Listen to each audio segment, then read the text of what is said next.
¿Cómo estás, Miguel? Un saludo para todos los que se están mirando en estos momentos por En Jaque Noticias. Muy buenas noches, gracias Cristian y a tu programa en Jaque Noticias y a todos los vecinos del Callao por sintonizar. Un espacio que felicito y saludo para poder hacer llegar las propuestas, lo que pensamos y también hacer un diagnóstico de cómo está nuestro Callao. Miguel, cuéntanos un poco tu infancia, de dónde eres, dónde vives ahora, cuéntanos un poquito de ello. Bueno, mi nombre es Miguel Ángel González Santos, nací en el Callao de Bellavista, en lo que era el Hospital San Juan en ese tiempo. Tengo 45 años, vivo en Márquez, llegué a Márquez desde que tuve un año de edad y hasta ahora vivo en Márquez, nunca me he mudado, ahí sigo viviendo y ahí viviré. Estudié ingeniería pesquera, estudié mi secundaria en el Colegio Nuestra Señora de Belén, en Ventanilla, y también mi primaria en La Merced, Virgen de la Merced, también en Ventanilla Satélite, ¿no? Entonces, Miguel González, ciudadano chalaco, formado en el Callao, que estudió en el Callao, que vive en el Callao y que desea seguir trabajando por el Callao. A mí yo recuerdo en mi infancia en Márquez que la playa era una playa accesible para bañistas. Había arena, tengo fotos inclusive con mis padres ahí bañándose, ¿no? Inclusive en la desembocadura del río Chillón se formaban unas lagunas donde habían peces, había Ahora está vida. llena de piedras, ¿verdad? Son Ahora llenas de piedras y bueno, y basural también, pues, ¿no? es un basural, Hay arrojan covachas al final, ¿no? desmontes, etcétera, ¿no? Entonces se ha ido perdiendo. Además que también teníamos libre acceso a las faldas de los cerros que están al frente de Márquez, ¿no? En caso haya un tsunami, nosotros podíamos, quien haya vivido en Márquez, no me dejará mentir, siempre hemos soñado que con el tsunami. Ya, claro, Siempre, porque están era una a pesadilla unos así, pasos, ¿no? Del mar. exacto, ¿no? Y siempre nuestro refugio en ese momento, las autoridades me acuerdo que nos decían, la vía de acceso para refugios es cruzar la avenida Néstor Gambetta y subir a los cerros. Lamentablemente, nuestro mar, uno de los más contaminados del Perú, el río Chillón también contaminado por las aguas residuales que Petar Puente Piedra vierte, y ahora no podemos acceder a los cerros en el caso haya un tsunami porque todo ha sido privatizado y además el único acceso es una escalerita pero bastante angosta. Hace poco había un simulacro allá en Márquez y las autoridades han visto la realidad después de muchos años que nos han dejado encerrados. Eh, Y también en el río Chillón, cuando fui congresista, fuimos con personal, con funcionarios del gobierno regional para evaluar el daño, el impacto ambiental en el río Chillón. Y era increíble cómo los funcionarios recién se daban cuenta que la planta de tratamiento de aguas residuales en Puente Piedra era la causante de verter todas esas aguas residuales que están sobre el límite permisible de contaminación. Aunque no hay capacidad en Petar Puente Piedra, pero igual vierten las aguas en el río.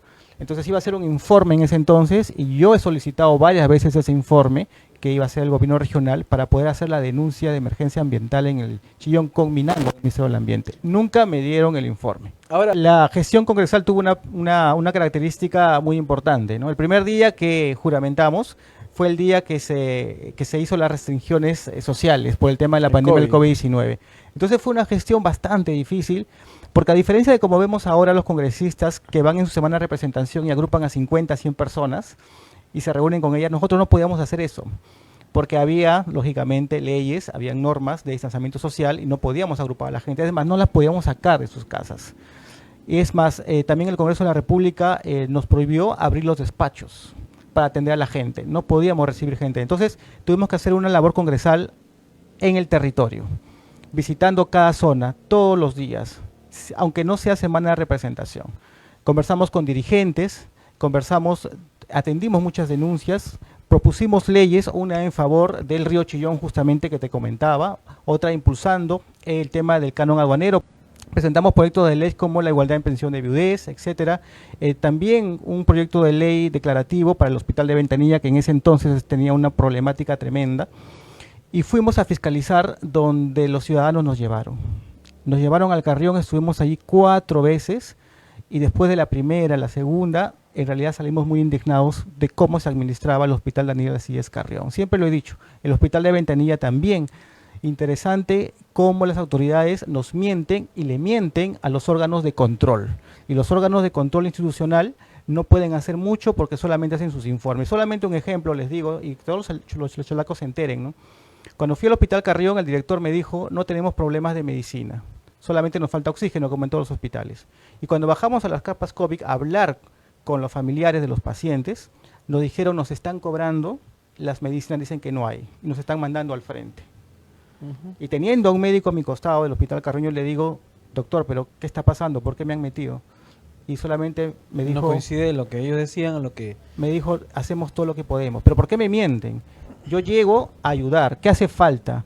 Necesitan ayuda del MINSA, necesitan ayuda del Ejecutivo. Yo puedo organizar una reunión, puedo presionar con las facultades que tiene el congresista. Claro. Pero es el colmo que ninguna autoridad regional, ninguna autoridad municipal, ni provincial, ni distrital, en las visitas y reuniones que he tenido con ellos, me haya pedido una sola acción a favor del Callao. Tú nos estás diciendo que ibas y visitabas estos hospitales, pero nadie te pedía hacer algo por el... Es que siempre estaban a la defensiva.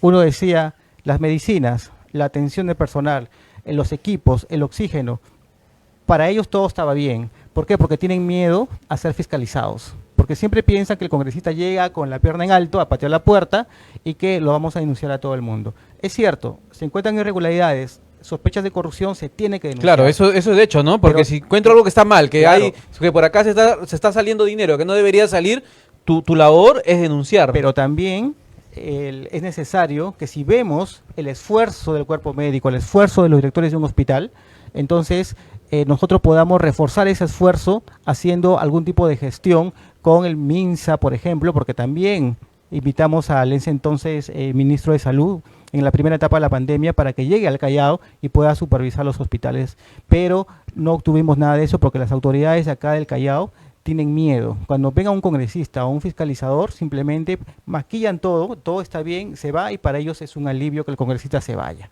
Pero con nosotros no ocurrió eso, nosotros sí denunciamos todo lo que las irregularidades que encontramos. ¿Cuál fue la irregularidad más fuerte para que la gente pueda saber? Una o dos irregularidades más fuertes que encontraste tú en el tema de salud. Los centros de aislamiento, Ventanilla y Bellavista, increíble. A pesar de que hubo un presupuesto especial para eso, se inyectó economía en nuestra región, en varias regiones, para poder impulsar estos centros de aislamiento. Cuando hemos ido a verlos, no había nadie atendiéndose.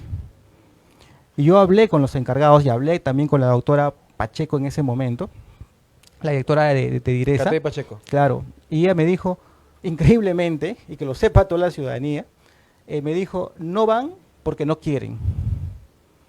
Es decir, se invirtió tanto dinero en centros de aislamiento para que al final la gente no quiera ir. Aquí estamos hablando de las villas deportivas. Donde, Así ¿no? es, ¿Verdad? Ventanilla y Ujú. Bellavista, Claro. que son las dos que se activaron. Y se activaron y se inauguraron con bombos y platillos, pero bastante desfasadas. Primero, yo he escuchado buenas propuestas que indican que necesitamos aumentar el presupuesto en salud, invertir más, mejorar la calidad de atención, las compras, etcétera. Pero nada de esto va a ser posible si es que no reformulamos la manera como se administran los hospitales. Es decir, ¿qué ganamos inaugurando más hospitales, ahora que hablamos del hospital de Pachacute? Si finalmente la forma de administrar la salud en el Callao va a seguir siendo la misma. Ese hospital que aquí a unos años se va a inaugurar en Pachacute va a terminar como el Carrión. Si no cambiamos la forma de administrar y no ejercemos un mejor control en la administración de los hospitales. Por eso una propuesta es que necesitamos reformular con órganos de control más rigurosos y con el MINSA la manera como se administran los hospitales del Callao. Entonces necesitamos, primer paso, reformular la manera como se administran los hospitales, y de ejemplo el Hospital Carrión ya lo hemos mencionado, cómo los médicos mandaban a sus laboratorios particulares y a sus consultorios particulares a la gente, y las medicinas inclusive se quedaban en los almacenes. Un tema logístico hay ahí que es un poco amplio de poder explicar. Lo segundo es que necesitamos implementar y reforzar el primer nivel de atención. Nos hemos topado con una realidad tremenda. Primero, los centros de salud están cayéndose a pedazos. La infraestructura es terrible, están humedecidas, hay paredes de material que se humedece fácilmente, hay techos que se están rajando, hay ambientes donde los documentos y las historias están siendo corroídas y mordidas por roedores. Es un descuido total del sistema de salud. No hay medicinas, hay insuficiente personal médico, los horarios no son adecuados, etcétera, no hay implementos. Y en mi Perú, por ejemplo, acá, lo que encontramos en ese momento fue que teníamos equipos modernos, nuevos. Pero ¿qué nos dijo el jefe de salud en ese momento? Porque yo les dije, este centro de salud en mi Perú es grande, Y hay un centro materno infantil incluso. Claro, y está muy bien equipado, les digo, a diferencia de los que he visto en el centro del Callao. Y el jefe de salud me dice, sí, congresista, pero ¿de qué sirve si no tenemos personal? Bueno, que necesitamos también humanizar el servicio, porque puede haber muchos implementos, puede haber medicinas, etcétera, pero si no tenemos un sistema de atención humanizado, entonces también vamos a seguir con esa falta de calidad en la atención. Sí, nosotros tenemos 4 enfoques dentro de nuestro plan de gobierno para todo lo que hagamos en la gestión regional. 4 enfoques que son indispensables. Uno es humanizar. Todo lo que hagamos debe tener un sentido humano. Cada sol que se gaste debe ser pensado en mejorar en la calidad de vida de las personas. Siempre lo he dicho, cada 4 años llegan autoridades y se van, pero el nivel de vida de la gente sigue siendo la misma o peor. Entonces, cada sol que se gaste tiene que repercutir en mejorar la vida, la calidad de vida de la gente. Es como una empresa. En una empresa te califican, te evalúan, te monitorean, porque si no tienes resultados tangibles, entonces simplemente te botan. Pero acá las autoridades lo que hacen es gastar la plata, pasar el examen el numérico a través del MEF, para decir si he ejecutado el 90%, pero ya pues ejecutaste el 90%, pero ¿mejoró la calidad de vida de la gente? Esa es la gran pregunta y ese es el gran indicador que deberíamos tomar en cuenta para ver si una gestión es buena o es mala. No el nivel de ejecución de gasto, porque eso no indica absolutamente nada. Humanizar, despolitizar, porque todo lo que hagamos no debe tener un contenido partidario ni político. Qué mal es eso, ¿no? Qué mal, yo sí, de verdad comparto lo que tú me dices, porque muchas obras no se llegan a hacer en ciertos lugares simplemente porque el candidato de ese lugar o el alcalde no es de simpatía de mi partido. Así es. Y para que no inaugure nada este año, para que, que estamos en tema político, no les doy nada, pues, ¿no? ¿Sucede o no sucede? Por supuesto, lo vemos actualmente también, ¿no? Inclusive cómo es que se usa las obras públicas para poder promocionar la voluntad de un candidato, ¿no? Ejemplo, y lo digo con nombre, el alcalde Pedro López, ¿no? Cuyo partido ahora es el Timoncito, Viva Callao, ¿no? Cómo es que si revisamos su página de Facebook, vemos todas las obras municipales que viene inaugurando apuradito y los hace pasar como grandes logros de su movimiento. Porque si es una obra ejecutada con el presupuesto municipal, no tendría ningún partido por qué promocionar esa obra en sus páginas partidarias. Eso es antiético. Y si un movimiento regional ya viene con cuestiones antiéticas en su promoción de su candidatura, ¿qué será cuando tengan el poder? O sea, es necesario evaluar eso también. No solamente son propuestas, hay algunos inclusive que dicen, olvidemos el pasado. ¿Qué? Hay que hacer un corte, dicen, ¿no? Son otros tiempos. No hay que olvidar el pasado, porque una ciudadanía que olvida su pasado, entonces vuelve a repetirla. Vuelve a repetir los mismos errores. No podemos olvidar el pasado, señores. Aquí necesitamos apostar por nuevas generaciones, necesitamos apostar por nuevas ideas y necesitamos también tener mayor involucramiento en política y que la ciudadanía tenga más facultades de control institucional en las municipalidades y el gobierno regional. Famosa frase de Castañeda al Ocio, ¿no? Roba pero hace obra, dice, ¿no? Estamos acostumbrados a decir, oye, mira, qué buena gente el alcalde, no me hizo este parque grandazo y me lo hizo. No, el alcalde no te lo hizo, el alcalde simplemente trabajó. Cumplió con su deber. deber. Es su trabajo, para eso se le paga, para eso lo elegimos, para eso está ahí, ¿verdad? Pero también hay que quitar ese chip que ya algunos políticos quieren instaurar en el subconsciente, inclusive de la gente. El roba pero hace obras. Mucha gente a veces me ha dicho, sí, pero lo vamos a recibir, lo vamos a apoyar, porque bueno, habrá robado, pero me hizo la losa deportiva, pero le dio trabajo a mi familia, pero al menos hubo programas sociales, pero nos dio de comer. Ya, y se fue después de 4 años y ¿cómo quedó tu familia? Igual, ¿verdad? O peor. Qué importante lo que dices. Qué importante, y además también, la corrupción no se trata de roba pero hace obras. La corrupción mata, la corrupción asesina a nuestras familias. ¿Por qué hemos tenido un sistema precario de salud en tiempos de pandemia, el tiempo más difícil de nuestro país? Porque justamente hace 20 años no se supo invertir bien el dinero, hubo una afectación económica por corrupción, ya lo dijo la Contraloría, y no pudimos implementar los hospitales. Y como causa, ¿qué tuvimos? O consecuencia, que mucha gente se murió por falta de camas, por falta de medicinas y personal suficiente. Entonces, no se trata la corrupción de roba pero hace obras. La corrupción mata. Es uno de los ejes que no llegué a completar, ¿no? De los 4 ejes que teníamos, que es la gestión y planificación. Cuando uno planifica algo sobre algo que conoce. Pero en el Callao, como hemos tenido muchos años de captura política, porque esa ha sido la finalidad, capturarnos políticamente, entonces se han hecho obras sin planificar y sin tener en cuenta otros requerimientos más allá de la infraestructura. Inauguramos colegios, pero no hemos asegurado presupuesto para acceder a tecnología, para acceso a servicios. Si se inaugura un colegio en una zona donde hay altas brechas sociales, entonces debemos contemplar también dentro de la planificación cubrir esas brechas sociales. No se planifica. Se inaugura el colegio, pero las brechas sociales no se ha trabajado, el acceso a tecnología no se ha trabajado, y entonces tenemos calidad educativa hacia abajo. Y allí, ese es un claro ejemplo de corrupción. Y lo digo así sin miedo, eso es corrupción. Y se descubre tontamente porque no lo descubre el órgano de control, la Contraloría, OSI, no lo descubre. No lo descubre los funcionarios del gobierno regional. ¿Quién lo descubre? Una empresa competidora que no gana una buena prueba. ¿Quién lo denuncia? Entonces, la directora. Te das cuenta que son órganos externos los que finalmente son más vigilantes de cómo se están manejando nuestros fondos. ¿Cómo es posible que el gobierno regional no pueda detectar una carta fianza falsa? O sea, ¿somos tontos? No somos tontos. Aquí lógicamente se ha favorecido y se ha intentado, es una irregularidad evidente. Entonces, el gobierno regional debe mejorar sus procesos y su vigilancia. Debe ser transparente con OSI, porque OSI también tiene facultades muy limitadas, pero también necesitamos poder brindar herramientas o facultades a la ciudadanía para que pueda acceder a información en tiempo real y que pueda ser un ente de vigilancia adicional a los órganos de control. Si vemos los grandes casos de corrupción destapados, la gran mayoría han sido denunciados por ciudadanía.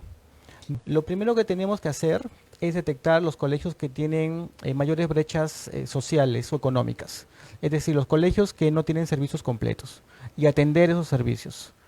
Segundo, es infraestructura, pero la infraestructura va de la mano con la calidad educativa. Y la calidad educativa necesitamos no solamente impulsar programas de capacitación y de sensibilización a los docentes, y tenemos que ser ahí muy estrictos, sino también poder impulsar programas adicionales que complementen la educación curricular. ¿A qué me refiero?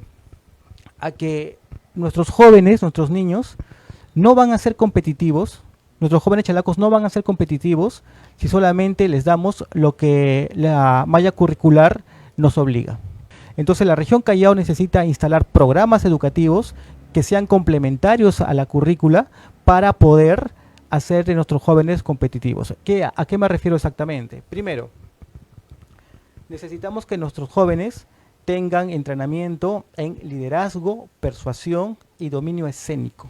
Una persona que no puede comunicarse en la calle, no puede sentarse en una mesa y tener todo nivel de comunicación, entonces pierde oportunidades. Segundo, necesitamos que las personas tengan cierto automanejo en sus emociones, control de sus emociones, porque vemos tanta afectación en salud mental, pero hay muchas herramientas y técnicas de autocontrol. Una persona necesita aprender y manejar sus emociones, sus temperamentos, porque una persona que finalmente no se conoce y no puede dominar sus emociones, entonces también pierde oportunidades. Tercero, una persona que sepa gestionar. La gestión no solamente para la gestión pública, desde cómo gestionar un hogar, una bodega, algo que tú inicies, emprendas. Si no tienes los conceptos mínimos de cómo se gestiona, entonces no vas a poder tener iniciativas, te va a ser mucho más difícil. Entonces hay aspectos que la globalización y la tecnología ya nos obligan a que nuestros jóvenes salgan con esas capacidades de los colegios. Es increíble, creo que el último análisis que se hizo en la sangre de algunos niños acá en mi Perú fue en el 2016. Sí, no hace mucho tiempo. ¿No? Y es increíble que desde la primera muestra que se hiciera por parte de IRESA, los niveles encontrados de plomo en la sangre de algunos niños ha aumentado. Entonces, y algunos que no están tan identificados con esta causa dicen, sí, pero la cantidad de niños contaminados es menos. Y es irrisorio, ¿no? Permíteme que te corta. ¿Por qué es sí. irrisorio? ¿Por qué es irrisorio? Porque dicen, no, pero estás con el límite permitido. Pero tu cuerpo no es para que tenga plomo, o sea, tu cuerpo no es para que para que uno tenga plomo adentro, Así o sea, es. no es que estés con el permitido, no debes de tener plomo el cuerpo del ser humano. Exacto. Mire, y otro argumento que se usa es que las fábricas estuvieron primero. Y eso es mentira, No, ajá. porque antes había la Biscotti ahí, la fábrica Claro. de la panificadora. Cuando estaba la panificadora ya comenzaban a hacer las invasiones, y ojo que esas invasiones Ajá. fueron de Ventanilla, porque Guadalupe pertenecía a Ventanilla.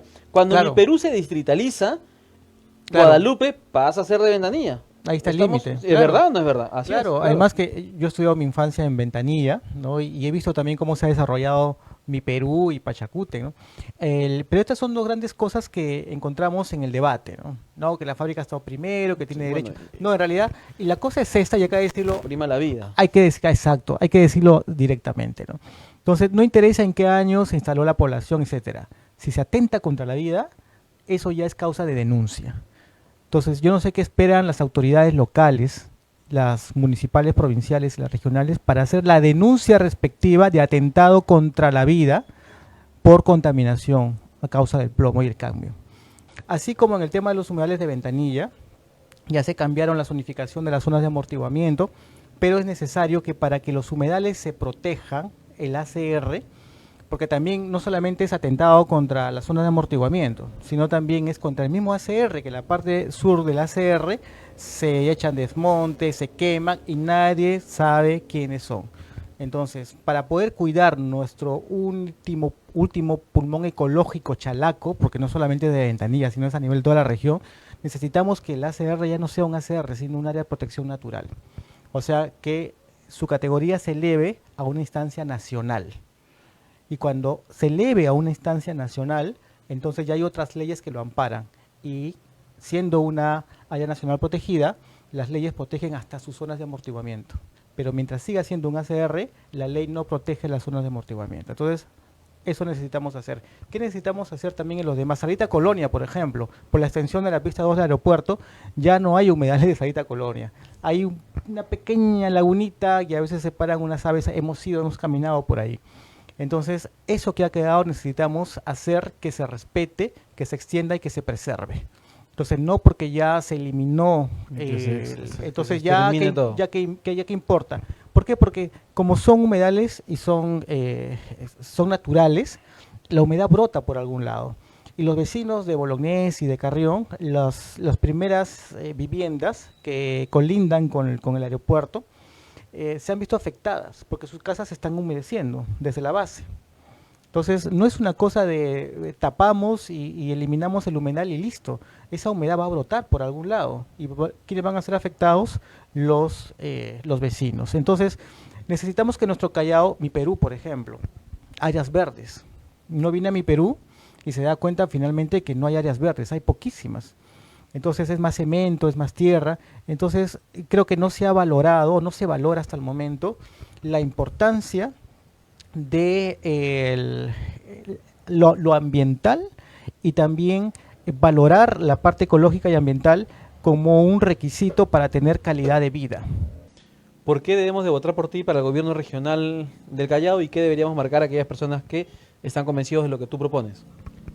Primero, porque soy una persona preparada, que tiene conocimientos, que sabe cómo funciona el gobierno regional y las municipalidades, que nació, creció y vive toda su vida en el Callao, porque toda mi vida la he dedicado también a la lucha social, desde la universidad y hasta ahora sigo insistiendo en que la ciudadanía debería involucrarse en política para poder renovarla, porque nuestras propuestas no solamente vienen de Miguel González, sino de todo un equipo de profesionales y de personas que tienen ética y principios, y que además lo que estamos proponiendo es un verdadero desarrollo. Y porque somos un equipo limpio, venimos con las manos limpias, necesitamos que ustedes, vecinos, puedan también sumarse a un equipo, apostar por un equipo que finalmente venga de la propia ciudadanía y no de externos del Callao. Somos del Partido Morado, mi nombre es Miguel González y en estas elecciones del octubre de este año marcar la M del Partido Morado, por Miguel González como gobernador y por todo el equipo del Partido Morado. Muchas gracias.